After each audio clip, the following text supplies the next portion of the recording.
Saya nggak tahu juga ya, dalam sepanjang hidup saya, sepanjang saya melayani Tuhan, saya banyak diperhadapkan Tuhan dengan orang-orang yang fatherless, orang-orang yang kehilangan sosok ayah. Dan Tuhan pakai saya untuk mendoakan dan Tuhan memulihkan orang-orang ini yang kehilangan sosok ayah. Sosok ayah itu penting dalam kehidupan. Saya banyak melayani orang yang seperti itu, saya banyak bertemu dengan orang yang seperti itu, dan saya juga banyak kesaksian-kesaksian waktu saya melayani orang-orang yang seperti itu. Saudara atau teman-teman, kalian bisa cari sendiri ya video-videonya, kesaksiannya di video-video saya di YouTube. Sebagian sudah pernah saya saksikan di YouTube. So, dalam hidup ini banyak orang yang fatherless. Dalam hidup ini banyak orang yang kehilangan sosok ayah. Karena dalam dunia ini banyak orang yang gagal menjadi ayah. Dan itu mempengaruhi kehidupan anaknya, dan itu yang membawa masalah dalam kehidupan anaknya. Banyak orang yang menikah, tapi mereka tidak mengerti bagaimana parenting, mereka tidak mengerti bagaimana menjadi seorang ayah. Kalau kita lahir sebagai laki-laki, itu Tuhan yang tentukan. Tapi untuk menjadi seorang ayah, kita perlu belajar untuk menjadi lebih baik sesuai dengan prinsip-prinsip firman Tuhan. Supaya kita tidak menjadi ayah yang gagal. Memang tidak ada ayah yang sempurna, tetapi kita bisa menjadi ayah yang lebih baik. So, hari ini kita belajar tentang kesalahan seorang ayah. Mungkin akan saya bikin dalam beberapa part. Kesalahan seorang ayah, salah satunya adalah ayah yang tidak hadir dalam kehidupan anaknya. Banyak orang kehilangan sosok ayah. Mungkin ada yang orang tuanya atau ayahnya sudah meninggal sewaktu dia masih kecil. Ada juga yang ditinggal orang tuanya karena ayahnya perceraian, misalnya divorce karena perceraian dan segala macam. Ada yang ayahnya lari dengan perempuan lain. Ada berbagai macam hal. Ada berbagai macam hal yang terjadi sehingga orang kehilangan sosok ayahnya. Tetapi ada juga orang yang mungkin ayahnya tidak meninggalkan dia secara fisik, ya, dalam artian orang tuanya baik-baik saja, tidak ada perceraian, tidak ada perselingkuhan atau semacamnya, tapi dia tetap kehilangan sosok seorang ayah. Dia tetap fatherless. Banyak hal yang seperti itu karena ayahnya tidak hadir. Dan fenomena ini bukan fenomena baru, tetapi di dalam Alkitab, Alkitab sudah menuliskan. Dan banyak tokoh-tokoh di Alkitab, mereka itu luar biasa di dalam Tuhan, mereka itu dipakai Tuhan luar biasa. Sebagai hamba Tuhan mereka berhasil, dalam pelayanan mereka berhasil, tetapi sebagai seorang ayah mereka gagal. Tahukah kamu bahwa Samuel itu adalah hamba Tuhan yang luar biasa, nabi Tuhan yang luar biasa, tetapi mohon maaf, Samuel gagal menjadi seorang ayah. Karena Alkitab ini adalah kitab yang jujur, ya. Dia bukan dongeng, bukan novel, tapi dia menulis apa adanya. Apa yang baik dia tulis, apa yang buruk juga dia tulis. Jadi Alkitab ini adalah kitab paling jujur karena ini adalah kebenaran. Dan dikatakan di Alkitab secara tidak langsung Samuel gagal menjadi ayah. Di dalam kitab Samuel, kalau nggak salah 1 Samuel 8 ayat 3, dikatakan anak-anak Samuel itu tidak seperti ayahnya. Mereka jahat, mereka loba, mereka menerima suap. Mereka melakukan hal yang tidak benar di hadapan Tuhan. Jadi Samuel, ya, sebagai hamba Tuhan, dia luar biasa. Tetapi dia gagal menjadi ayah. Dia gagal mendidik anaknya untuk hidup sesuai firman Tuhan. Kenapa? Karena kalau kita selidiki lagi di ayat-ayat sebelumnya, kita dapati bahwa Samuel ini dalam kehidupannya terlalu sibuk. Banyak yang dia kerjakan, sehingga dia tidak punya waktu untuk anak-anak. Dia tidak punya waktu untuk mengajar anaknya, untuk quality time dengan anaknya, untuk ada kebersamaan dengan anaknya. Sehingga anaknya menjadi fatherless, meskipun papahnya Samuel itu nabi Tuhan yang luar biasa. Tetapi bukan berarti dia tidak bisa gagal gitu ya. Samuel gagal menjadi seorang ayah. Dia gagal menjadi ayah yang hadir dalam kehidupan anak-anaknya. Sehingga anak-anaknya jahat, menerima suap, bisa dikatakan hatinya jauh dari Tuhan. Karena mereka kehilangan sosok ayah mereka. Mungkin bagi bangsa Israel, bagi orang banyak, Samuel bisa menjadi teladan, bisa jadi contoh, bahkan buat kita bisa jadi contoh.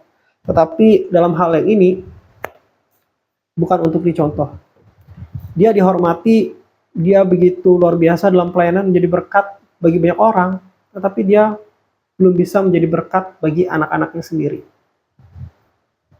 Banyak di masa sekarang, seorang ayah sibuk mencari uang, sibuk berbisnis. Yes, kita perlu uang, kita perlu dalam pekerjaan gitu ya. Banyak orang tua, misalnya seorang ayah ambisius gitu ya, begitu ambis, ingin jabatan di dalam pekerjaan, ingin naik pangkat, ingin menghasilkan uang lebih lagi, ingin mengembangkan bisnis, ingin fokus di karir lebih lagi, sehingga banyak tidak punya waktu untuk anak, tidak hadir dalam kehidupan anak. Bahkan sebagian waktunya ya, paling kita tahu sistem dunia sekarang ya, manusia itu banyak waktu habis untuk di pekerjaan gitu ya. Kalau di luar negeri itu 9 to 5. Kalau kita di sini mungkin dari jam 7 sampai jam 4 sore atau jam 5, ada yang sampai malam. Dan itu biasanya ada yang Senin sampai Jumat, ada yang Senin sampai Sabtu. Banyak waktu kita dihabiskan di tempat kerja, itu nggak salah. Tapi meskipun, dan punya sedikit waktu untuk keluarga. Tapi kadang kerja dari pagi, pulang sore, atau bahkan pulang malam, atau bahkan ada yang lembur. Anaknya sudah tidur, atau kecapean, tidak ada waktu untuk bersama anak, atau bersama keluarga. Kadang ada ayah yang hilang di dalam rumahnya sendiri. Meskipun gak ada perceraian, tapi dia bisa hilang gitu. Bahkan ada orang tua yang terlalu sibuk pelayanan, terlalu sibuk memikirkan pelayanan, mengembangkan gereja, padahal Tuhan ingin kita menjadi berkat mulai dari rumah kita sendiri.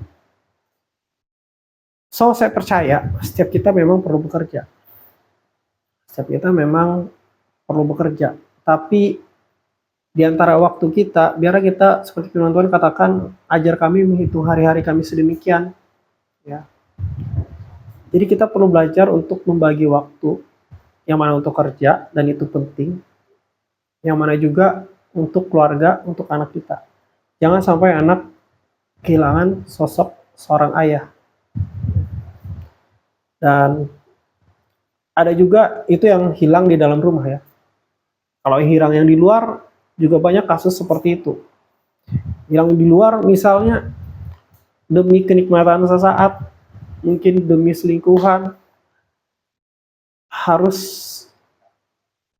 bercerai dan anak ditinggalkan, sehingga anak ini menjadi fatherless, kehilangan sosok ayah.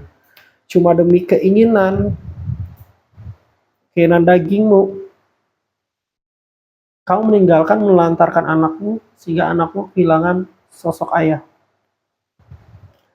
Dan ini banyak sekali. Bahkan saya pernah dengar cerita seorang perempuan gitu ya, perempuan muda, tapi dia tidak tertarik dengan lelaki yang seumuran dengan dia. Dia tertarik dengan om-om yang bisa dibilang bapak-bapak umur 50-an ke atas gitu ya. Karena apa? Ternyata selidik punya selidik, perempuan ini kehilangan sosok ayah, dia fatherless. Jadi dia mencari sosok ayah itu dari luar dan dia dapatkan dari om-om, dan dimana om-om ini, mohon maaf, cuma pengen memanfaatkan, ya. Saudara pasti paham maksud saya. So, jangan sampai anak kita kehilangan sosok ayah. Banyak orang yang kehilangan sosok ayah dalam hidup ini, dan jangan sampai kita menjadi orang yang membuat anak-anak kita kehilangan sosok ayah.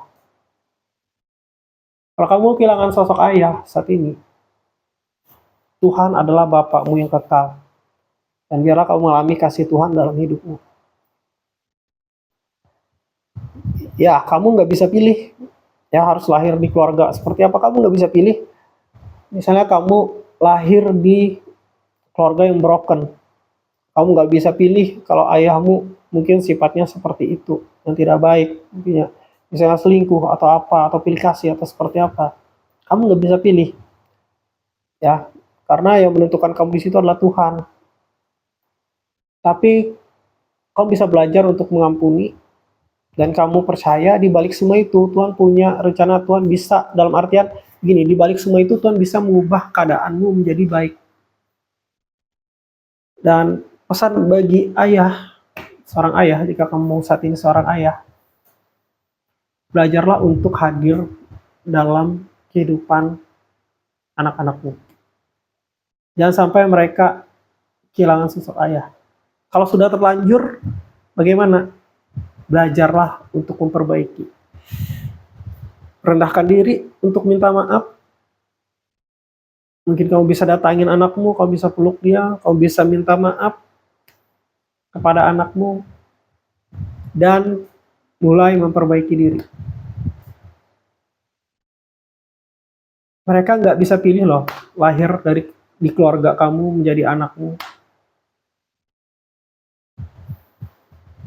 Tapi biarlah, seenggaknya kalau kamu mendengarkan pesan ini, kembalilah dan rangkul anakmu. Tidak ada kata terlambat untuk memperbaiki sebuah kesalahan. Mungkin kamu pernah gagal menjadi ayah. Mungkin kamu pernah melakukan kesalahan sebagai seorang ayah. Mungkin itu sudah begitu lama, luka itu sudah begitu dalam, tapi tidak ada kata terlambat untuk memperbaiki. Selagi kamu masih hidup, masih ada napas, Tuhan masih kasih kesempatan dalam hidupmu untuk kamu memperbaiki kesalahan-kesalahanmu. Berubahlah, firman Tuhan. Dan ya, kesalahan seorang ayah salah satunya adalah tidak hadir. Jadilah ayah yang hadir. Dan bagi saudara yang mungkin di sini punya problem, masalah, mungkin kamu sebagai ayah, kamu punya masalah. Sebagai ayah, kamu ingin memperbaiki kesalahan-kesalahanmu. Kamu bisa DM secara pribadi, ya, di Instagram. Kalau kamu nggak ingin orang lain tahu gitu ya, bisa DM secara pribadi di Instagram. Linknya ada di deskripsi. Atau kalau kamu mengalami problem, masalah dengan ayahmu, ingin didoakan, ingin dilayani, dan kamu ingin dilayani secara khusus, bisa DM di media sosial, linknya di deskripsi. Saya rindu untuk melayani saudara, karena memang saya banyak menemukan orang yang fatherless. Saya nggak tahu, Tuhan sering mempertemukan saya dengan orang yang fatherless sepanjang pelayanan, dan saya akan membantu sesuai dengan arahan Tuhan. Dan saya banyak melihat orang-orang yang dipulihkan. So, hari ini kita belajar untuk sebagai seorang ayah, supaya kita hadir dalam kehidupan anak-anak kita. Tuhan Yesus memberkati.